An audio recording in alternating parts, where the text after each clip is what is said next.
Okay. I will make my presentation as precise as possible then.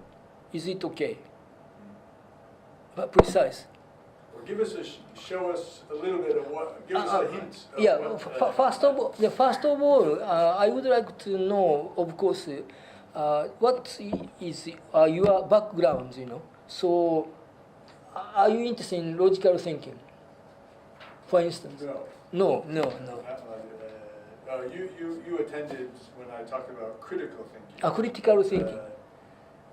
That's definitely not logical thinking, although Japanese call it logical thinking. But I'm interested in systems thinking, design thinking. Fine. Coaching. Fine.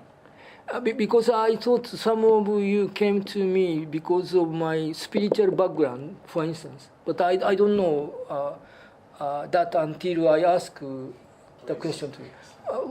That's kind of how I ended up here, because recently I've gotten into like Robert Anton Wilson and Alan Watts and Timothy Leary, and reading about all of their different like consciousness expansion techniques and ways of controlling your subconscious, and like psychosomatic medicine, like basically like willing yourself better and things of that nature. But all these guys are dead, so it kind of dawned on me like who is continuing this kind of thought process, and I just kind of happened to come across your meetup group, and it seems like a lot of things you're talking about also feed into their, like the ideas that they were talking about.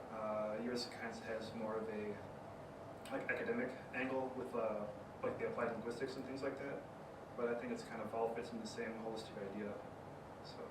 Yeah, you mentioned Timothy Leary, and who else? Sorry. Robert Anton Wilson.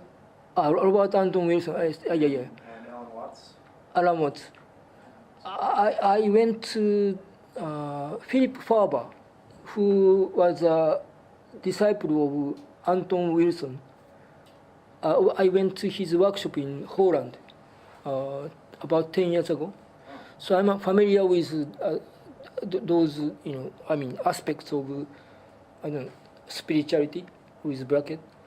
And as I said to you, despite my pronunciation, I have a business card which says I'm an in-brain drug dispenser, which means that Western people tend to experience the altered states of consciousness more frequently than Japanese people, I think. And usually, as I said to you in my complicated story presentation, my liberation, spiritual liberation through my master was momentary, and NLP enabled me to sustain that state for 24 hours a day.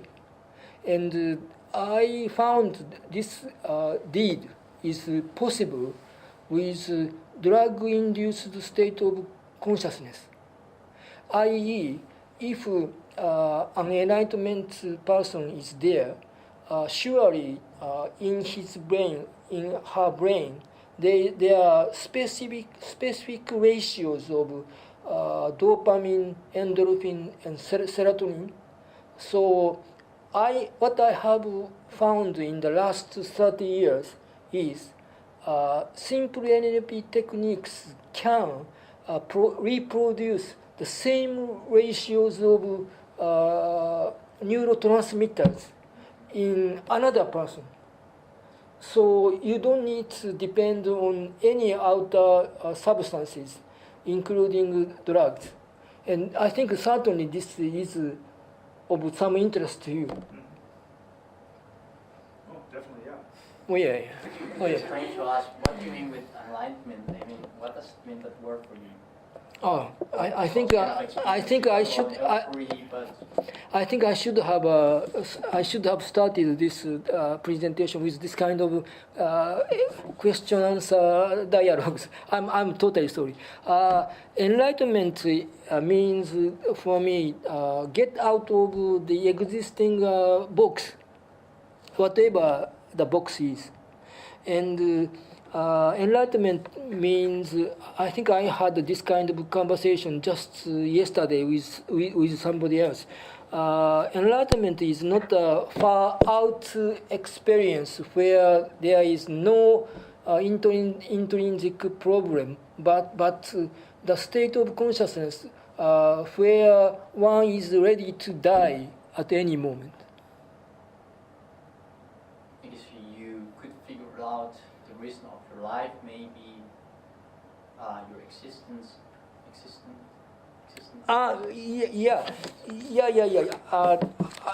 Please refer back to. I mean, you could find some peace.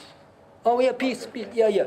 That is a kind of main subject which I have been studying for the last 30 years. And how do you correlate peace state of mind, let's say, with your euphoria? Okay. Probably we have different concepts, you know what I mean? Yeah. Also count because of Yeah. spiritual background, but Yeah. it's also very important to Yes. understand Yeah. what you think. Usually, I have a kind of 20 minutes mumbo jumbo presentation at the beginning. So I regret now that I confused all of you with my initial presentation. But anyway, I wanted to tell you this kind of thing because it's a very important thing. Neurological level.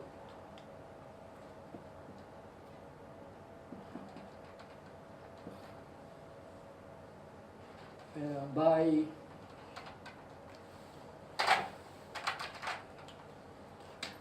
Robert Anton. So this is what you believe, right? This is what you also believe. Believe. Yeah. It's a model. Model.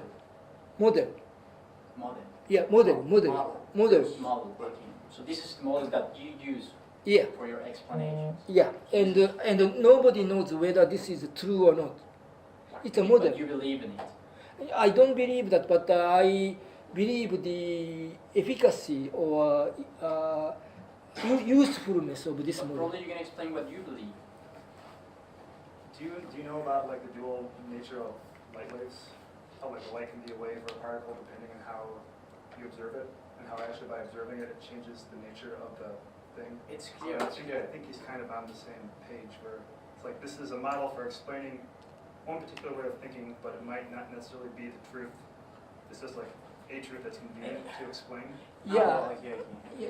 This is H2O, HHO. Nobody believes in this. It's a model. Epistemological. Probably it was. Okay. Okay. My apologies.